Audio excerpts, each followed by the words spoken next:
The single biggest reason why it is thought that the German plan would fail is logistical breakdown. It is thought that the German army would run out of supplies and be vulnerable to a British counterattack. It has been shown that the Royal Navy would cut the cross-channel supply line, and anyway, there wasn't sufficient port capacity within the invasion area to support the number of troops landed after the first wave. There was more than enough space on the beaches to unload plenty of supplies, but only during good weather. The Royal Navy could have had some chance of cutting through the supply convoys at night, unless the Luftwaffe could attack the British ships in their ports before the invasion, or while they were on their way to or from the invasion zone. The radar-directed channel guns may have been able to scare off some of the British ships at night with the help of the mines and hundreds of German escort vessels, but some of the vastly more numerous British ships would have got through.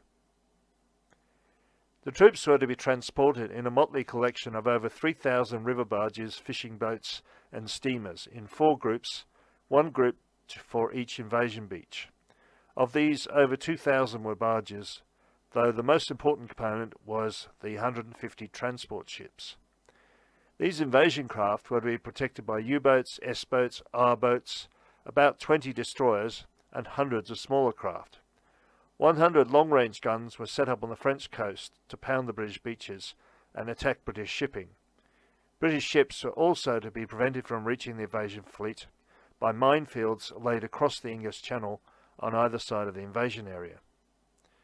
Several diversions were planned, the biggest of which, Operation Herbstreich, or Autumn Wind, was to use the biggest passenger liners and some light cruisers to sail from Norway, supposedly for the English east coast, but would turn back at nightfall long before they got there.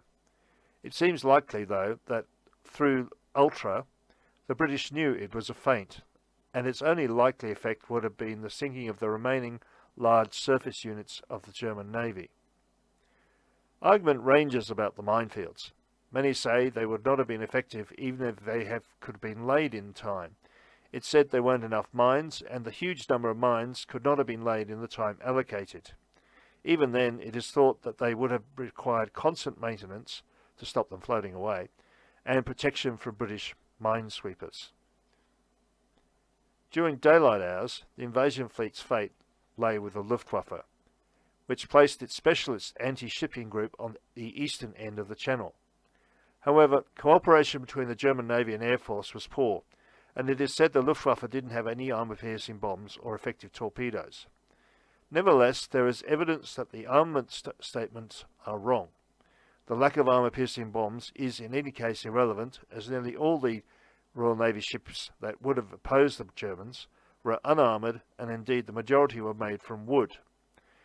There is a huge argument about whether the Luftwaffe would have been able to inflict any damage at all on the Royal Navy, but the Luftwaffe did close the Straits of Dover to British shipping during daylight from July 1940 onwards.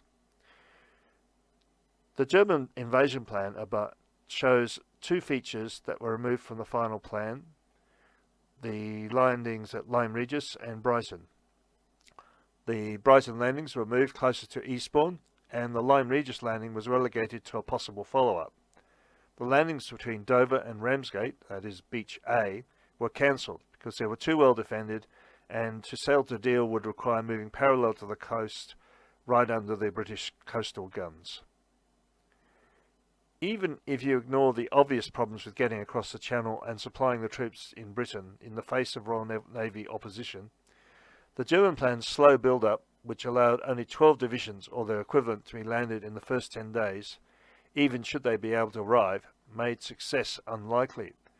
There were a total of about 30 divisions or their equivalents within the British Isles, and if they could be transported to the south of England fast enough, the British could quickly regain a majority in the number of troops in the region.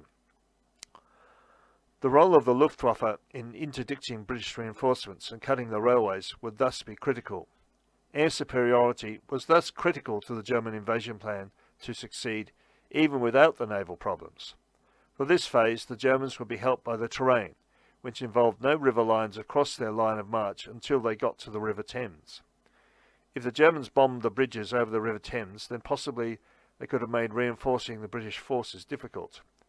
Any British troops attempting to cross the bridges in daylight would have been an easy target for German air attacks.